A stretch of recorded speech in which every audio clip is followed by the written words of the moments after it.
ক্ষমতায় থাকার প্রিয় বন্ধুগণ, দেখেন ক্ষমতায় থাকার কোনো অধিকার নাই বললেন সমন্বয়কারী নাহিদ।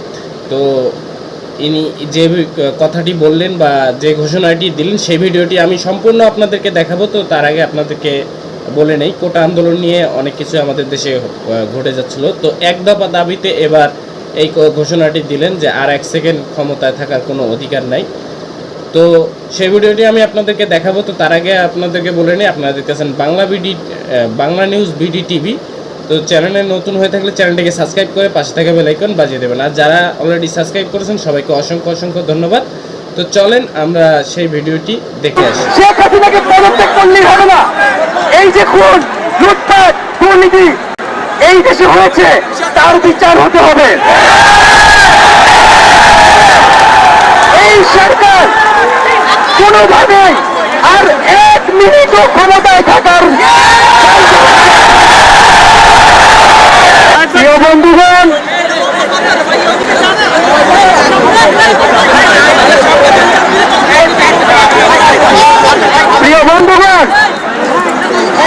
আজকে আপনারা জানেন, আজকে এখনো কিন্তু আমরা অগাস্ট মাসে যাইনি, আমরা এখনো জুলাই মাসে আছি। এই জুলাই হত্যাকাণ্ডের ফয়সালা করেই আমরা অগাস্টে যাব। আপনার প্রিয় দেশবাসী এবং ছাত্র জনতা সকলেই জানেন যে কোটা সংস্কারের দাবিতে এবং মেধাভিত্তিক সমাজ গঠনের অভিপ্রায়ে আমরা বাংলাদেশের ছাত্র তরুণরা আমরা বৈষম্য বিরোধী ছাত্র আন্দোলনের ব্যানারে সারা বাংলাদেশে শান্তিপূর্ণ আন্দোলন গড়ে তুলেছিলাম। আমাদের ন্যায্য এবং যৌক্তিক আন্দোলনে আপনারা দেখেছেন কিভাবে এই ঢাকা বিশ্ববিদ্যালয়ে আমাদের বোনদেরকে ছাত্রলীগের হায়নারা পিটিয়েছে, নির্মমভাবে হামলা করেছে। আমরা তারপরে দেখেছি যে আইন শৃঙ্খলা বাহিনীকেও দমন পীড়নে কাজে লাগিয়ে সারা দেশে ছাত্রদের উপরে নির্মম অত্যাচার শুরু করা হয়েছিল। এর প্রতিবাদে আমরা সারা বাংলাদেশে শাটডাউন কর্মসূচি দিয়েছিলাম এবং সেই শাটডাউন কর্মসূচিতে সারা বাংলার ছাত্রদের সাথে অভিভাবক, শিক্ষক সহ, শ্রমিক সহ সর্বস্তরের নাগরিকরা আমাদের সাথে এসে আমাদের নিরাপত্তা দিতে নেমে এসেছিলেন। এবং আমরা দেখেছি যে এই সরকার সেই শাটডাউন কর্মসূচিতে ইন্টারনেট বন্ধ করে দিয়ে একটা ডিজিটাল ক্র্যাকডাউন শুরু করেছিল। পরবর্তীতে পুলিশ পিছু উঠলে সেনাবাহিনীকে নামিয়ে কারফিউ জারি করা হয়েছিল। তারপরেও ছাত্র জনতাকে কিন্তু প্রতিরোধ থামে নাই। ছাত্র জনতা 19 জুলাই কারফিউ ভাঙার ঘোষণা আমরা দিয়েছিলাম রাতে, এবং সেই ঘোষণা কোনো মিডিয়ার প্রচার করতে দেওয়া হয় নাই।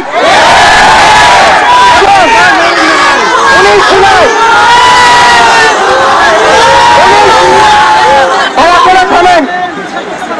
জুলাই আমাদের সমন্বয় পর্যন্তকে তুলে নিয়ে নির্মমভাবে অত্যাচার করে এবং আমাদেরকে জবরদস্তি করে আন্দোলন প্রত্যাহার এবং সরকারের সাথে সংলাপ করতে। পরবর্তীতে দেখেছেন হাসপাতালে আমাদেরকে জিম্মি করে রাখা হয়েছিল এবং সেটাও না পেরে ডিবি অফিসে আমাদেরকে তুলে নিয়েছে, জিম্মি করে আমাদের থেকে বক্তব্য নিয়ে এসেছিল। এবং আপনাদের প্রতি সাধুবাদ থাকবে যে সেই বক্তব্য বিশ্বাস না করে আপনারা রাজপথ দখলে রেখেছেন এবং ডিবি অফিস থেকে আমাদেরকে প্রধানমন্ত্রীর দপ্তরে নিয়ে যাওয়ার পরিকল্পনা তারা করছিল। আপনাদের আন্দোলন এবং আমাদের অনশনের কারণে তাদের সেই পরিকল্পনা নস্যাৎ হয়ে গিয়েছিল। আমরা এখন স্পষ্টভাবে বলতে চাই, এই যে এতগুলা খুন হয়েছে, যেই লাশের হিসাবটা পর্যন্ত আমরা এখনো পাইনি। এই সরকার মানুষ খুন করেছে, মানুষ গুম করেছে, এখন সে লাশও গুম করেছে। যারা খুন করেছে তারা কি খুনের বিচার করবে? তাদের কাছ থেকে আমরা আর খুনের বিচার প্রত্যাশা করি না। এবং আজকে সর্বস্তরের নাগরিকদের উপরে, ছাত্রদের উপরে এই যে ব্লক রেড দিয়ে গ্রেফতার করা হচ্ছে, গুম করা হচ্ছে, নির্যাতন করা হচ্ছে, আমাদের ছাত্রনেতা, সমন্বয়ক এবং সাধারণ শিক্ষার্থী তাদের মোবাইল চেক করে তাদেরকে বাসা থেকে গ্রেফতার করে নিয়ে যায়। একদিকে গ্রেফতার, নিপীড়ন, নির্যাতন, আর অপরদিকে আমাদেরকে সংলাপের জন্য আহ্বান জানানো।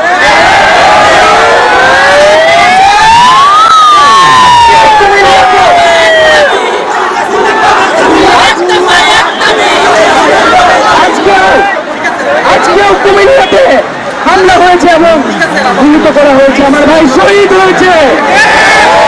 আমরা শহীদ হইতে ভয় পাই না।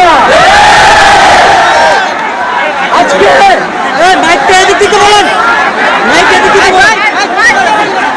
প্রিয় বন্ধুগণ, প্রিয় বন্ধুগণ, আজকে আমরা জানি কি